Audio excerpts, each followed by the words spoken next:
Hey guys, welcome back to Shom classes. अब हम जो क्लास 10th के साइंस के एनसीईआरटी सॉल्यूशन जो देख रहे थे, हर एक क्वेश्चन को बिल्कुल डिटेल में डिस्कस कर रहे थे। इस सीरीज को आगे बढ़ाते हैं और हमारा जो नेक्स्ट क्वेश्चन है जो हमारे को डिस्कस करना है वो है, will current flow more easily through a thick wire और thin wire of the same material when connected to the same source. हमारे को ये पूछ रहा है कि भाई कोई वायर है, कोई कंडक्टर है,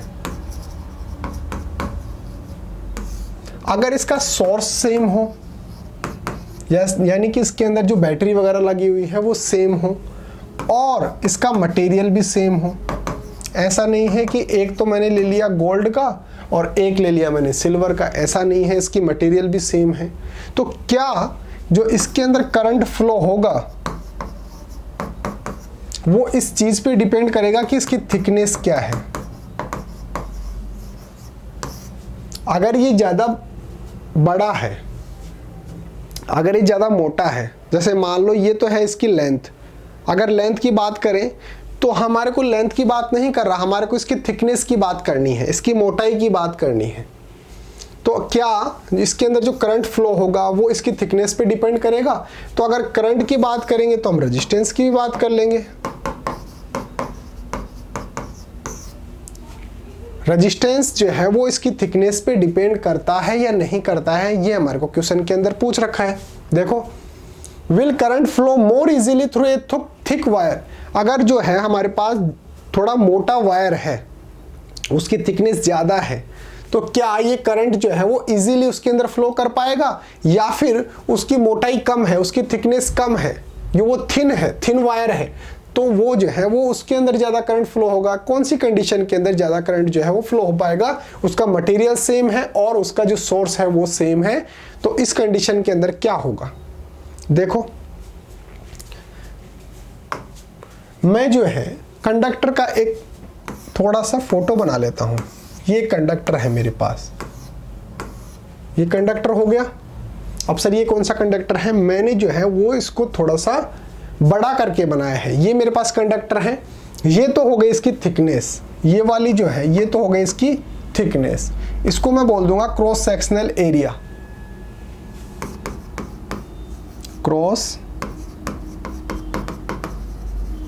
सेक्शनल एरिया, ये तो हो गया इसका एरिया, और ये वाली हो गई इसकी लेंथ,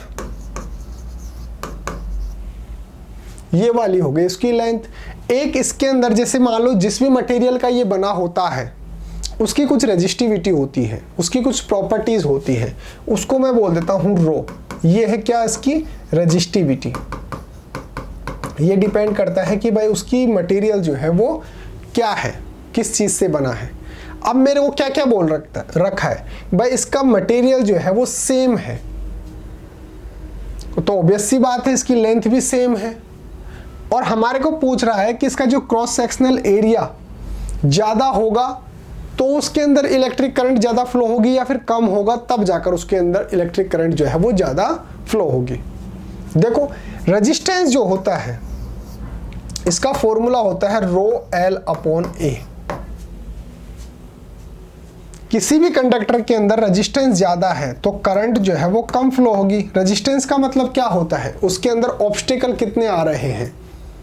अगर यहाँ से जो चार्ज है, इलेक्ट्रॉन्स या फिर जो भी चार्ज है, वो यहाँ से यहाँ तक अगर फ्लो करना चाहता है तो इसके रास्ते के अंदर ऑब्स्टेकल कितने आएंगे। अगर ज़्यादा ऑब्स्टेकल है इसका मतलब रेजिस्टेंस उसके अंदर ज़्यादा है, तो जो करंट है वो कम फ्लो कर पाएगा। क्यों? क्योंकि उसके अंदर रेजिस्टेंस जो है वो ज़्यादा है, उसके अंदर ऑब्स्टेकल्स जो है वो ज़्यादा है। तो अगर मैं ये बता दूं कि रेजिस्टेंस कम कब होगा, अगर मैं ये बता दूं रेजिस्टेंस इस कंडीशन के अंदर कम होगा, तो मैं बता सकता हूं कि उस कंडीशन के अंदर जो मेरा करंट है वो इजीली फ्लो हो सकता है। तो ये वाली कंडीशन तो मेरे को देखनी नहीं है। क्यों? क्योंकि मेरे को बोल रखा है मटेरियल जो सेम है, और उसकी लेंथ भी नहीं देखनी, मेरे को देखनी है उसकी थिकनेस। मेरे को रेजिस्टेंस को करना है कम, रेजिस्टेंस कम होगा तभी तो इलेक्ट्रिक करंट ज़्यादा फ्लो करेगा। तो रेजिस्टेंस कम करना है, इसको कम करना है तो क्रॉस सेक्शनल एरिया को ज़्यादा कर दो, क्योंकि इन्वर्स प्रोपोर्शनल है, एक दूसरे के अपोजिट है। इसका मतलब ये हो गया कि अगर कंडक्टर की थिकनेस ज़्यादा है, अगर कंडक्टर ज़्यादा मोटा है तो उसके अंदर रेजिस्टेंस कम होगा। रेजिस्टेंस कम होगा तो इसका मतलब इलेक्ट्रिक करंट जो है वो आसानी से इसके अंदर जो है फ्लो हो सकता है। अब इसको कैसे याद रखेंगे, जैसे मान लो इसकी जो है वो थिकनेस इतनी सी है और इलेक्ट्रॉन जो है उसकी साइज भी इतनी सी है, तो इसके अंदर इलेक्ट्रॉन को तो फ्लो करना ही है, वो जोर जबरदस्ती करके और फ्लो जो है वो हो पाएगा। क्यों? क्योंकि इसकी थिकनेस जो है वो कम है। अब मैंने क्या कर दिया, इसकी थिकनेस कर दी इतनी, इसको और ज़्यादा थिक कर दिया। अब इलेक्ट्रॉन की साइज तो इतनी है, अब वो इजीली जो है वो इसके अंदर से फ्लो हो सकता है। तो इसका मतलब क्रॉस सेक्शनल एरिया को अगर मैं ज़्यादा इंक्रीज कर देता हूँ तो मेरे पास रेजिस्टेंस जो है वो कम हो जाता है और जो इलेक्ट्रॉन्स होते हैं, जो इलेक्ट्रिसिटी होती है वो इजीली फ्लो कर सकती है, इलेक्ट्रिसिटी की क्वांटिटी जो है वो इंक्रीज हो जाती है। तो देखो आंसर कैसे लिखना है। रेजिस्टेंस जो होता है वो इस इनवर्स प्रोपोर्शनल होता है एरिया के। इसका पूरा फॉर्मूला मैंने आपको बता दिया, R इज इक्वल टू होता है रो L अपॉन A। ये होता है मटेरियल, कौन से मटेरियल का बना है, और ये इसकी लेंथ। तो मेरे को सिर्फ बात करनी है एरिया की, इसलिए मैं यहाँ पे ले रहा हूँ R जो है वो इनवर्स प्रोपोर्शनल होता है एरिया के। The resistance of conductor is inversely proportional to its area. The resistance जो होता है वो इनवर्सली प्रोपोर्शनल होता है किसके? एरिया के। Of cross sectional A thick wire has a greater area of cross sectional. अगर मेरे पास यहाँ पे मैं इसको थिक लेता हूँ, मोटा लेता हूँ, मोटा वायर लेता हूँ, तो यहाँ पर जो है वो क्रॉस सेक्शनल एरिया जो है वो क्या हो जाता है? ज़्यादा हो जाता है। और ये ज़्यादा हो जाएगा तो इसका मतलब ये कम हो जाएगा।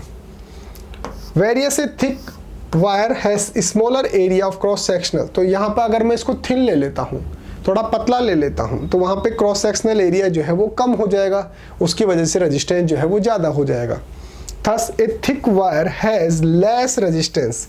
मैंने आपको बोला ना कि अगर मैं इसका क्रॉस सेक्शनल एरिया बढ़ा दूंगा तो वहाँ पे रेजिस्टेंस जो है वो कम हो जाएगा। And a thin wire has more resistance.